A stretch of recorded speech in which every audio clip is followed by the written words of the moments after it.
Monsieur Schwinn, bonjour, plutôt bonsoir. Merci de nous recevoir dans votre société. Avant même qu'on ne rentre dans le vif du sujet, si vous pouviez en 2 mots nous présenter qui est Kermel, ce que fait la société, et comment vous êtes arrivé dans cette société et comment vous la managez. Très bien. Merci Monsieur Hassler und grüezi miteinander pour mes compatriotes suisses.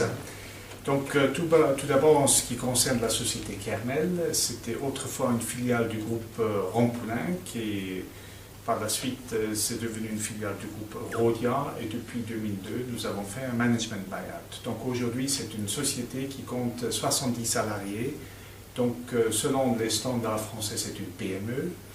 Une PME dont l'activité c'est la conception, la fabrication et la commercialisation de fibres non-feu de type métharamide. Et ces fibres que nous appelons fibres Kermel sont destinées, comme vous le voyez ici, à protéger l'homme contre la chaleur et les flammes.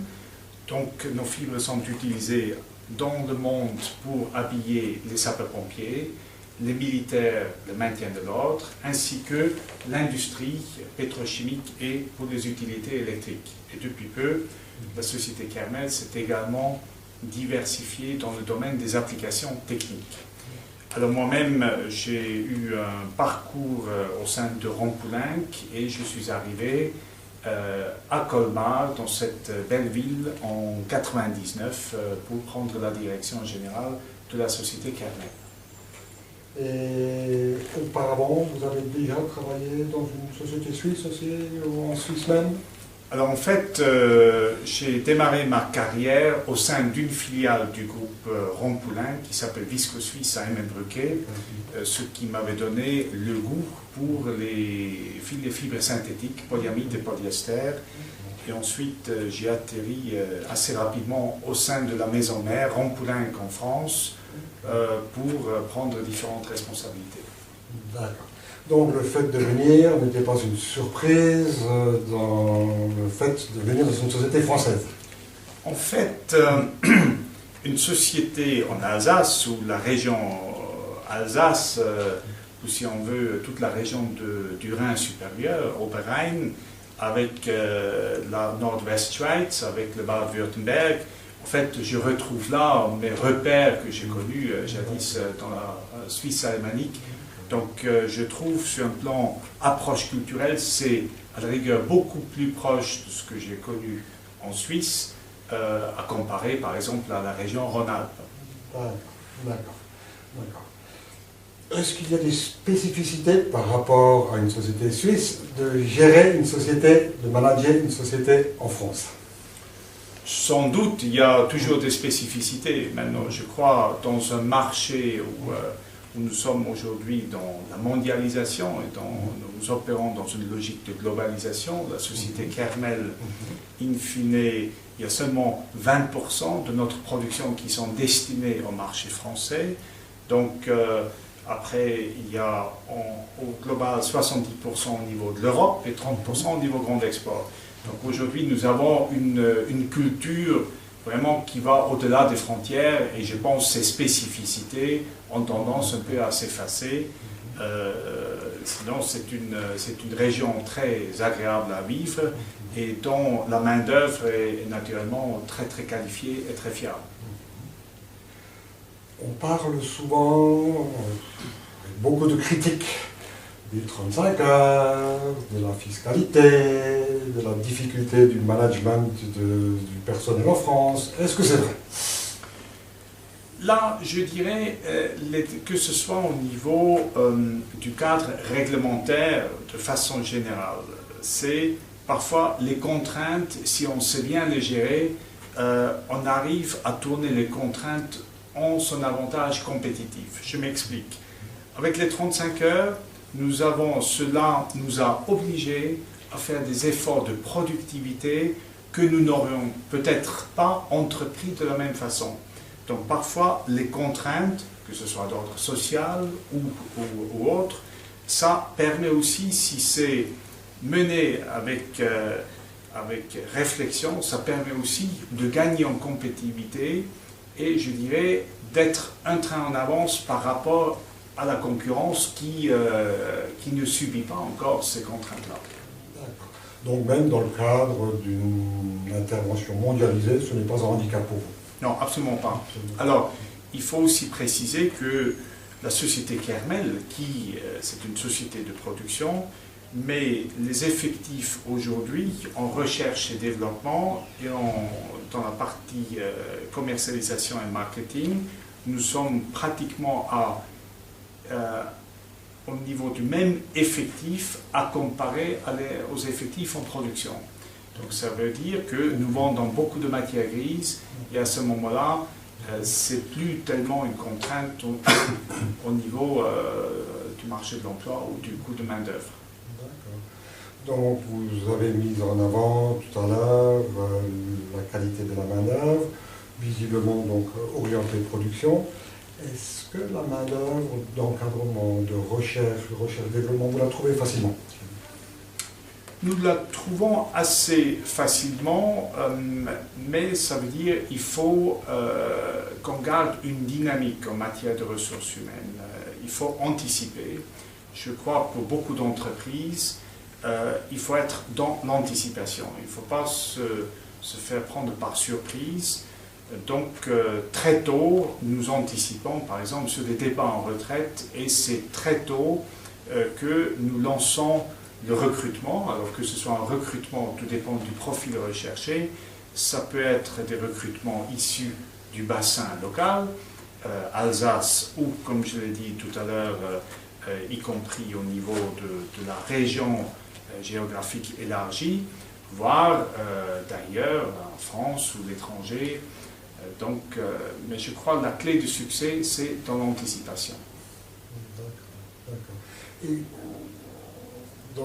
est-ce que vous avez l'ordre de grandeur de la proportion du personnel hautement qualifié ou du personnel recherche-développement qui est originaire du Haut-Brenne, par exemple?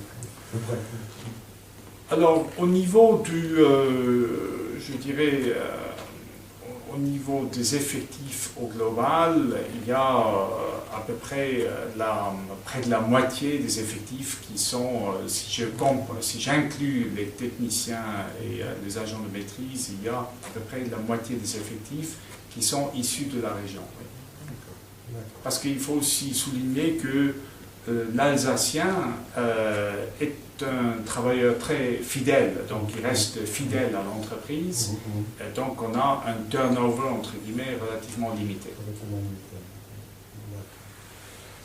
Toujours pour en revenir à cet aspect recherche ou cet aspect développement, le gouvernement français a mis en œuvre ces derniers temps des mesures spécifiques, entre autres le crédit d'impôt recherche.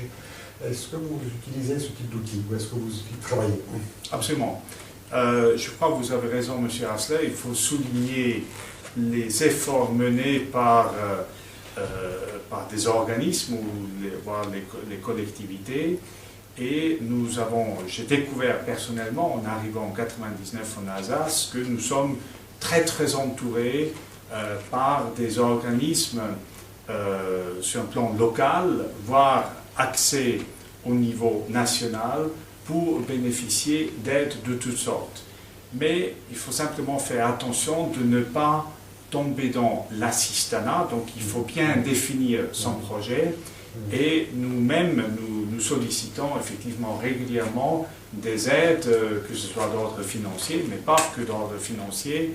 Et ce sont des initiatives qui sont effectivement très louables et qui permettent à l'industrie locale de se développer. Je sais que vous êtes tellement impliqué dans le tissu local que vous avez pris relativement récemment la présidence du pôle textile d'Alsace. Est-ce vrai? Absolument, oui.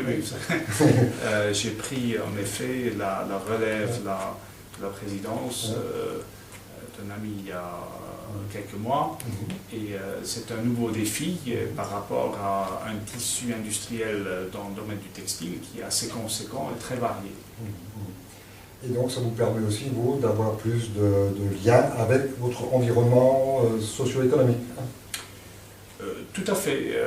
Je crois aujourd'hui, et ce n'est pas contradictoire, dans un monde global, on s'aperçoit quand même qu'il faut pouvoir s'appuyer sur des partenaires, que ce soit au niveau de l'aval, la clientèle, voire au niveau de l'amont des fournisseurs. Et ce partenariat nous permet d'être très réactifs et de nous appuyer ici et là sur des compétences que, dans le cas précis, nous-mêmes et d'autres acteurs de l'industrie textile locale peuvent trouver sans parfois aller très loin. Et je dirais, aujourd'hui, on fonctionne de plus en plus en réseau et c'est sans doute un élément clé pour la réussite. Donc, comme vous le savez, nous allons rencontrer des industriels de PME suisses à Zurich la semaine prochaine pour faire la promotion de notre territoire, de la qualité de notre environnement. Que pourriez-vous dire en 2 mots à des industriels suisses qui souhaiteraient s'implanter en Alsace? Je dirais, l'Alsace est aussi un tremplin formidable par rapport pour accéder à des marchés, que ce soit le marché français, mais aussi d'autres marchés dans le monde. Alors bien sûr, on peut aussi le faire depuis, sans doute depuis la Suisse, mais je dirais il y a vraiment une émulation à l'international que je ressens ici, qui est très favorable. Et donc je peux qu'inviter mes compatriotes à prendre contact avec moi-même, voire d'autres industriels pour échanger de vive voix. Et donc, afin qu'on puisse étudier ensemble comment les aider et comment les intéresser à l'implantation en Alsace. Monsieur Schwinn, puissiez-vous être entendu par l'ensemble des sociétés que nous rencontrerons. Et je vous remercie de cet entretien. Merci, monsieur Schwinn. C'est moi qui vous remercie, monsieur Hassler. Bon succès.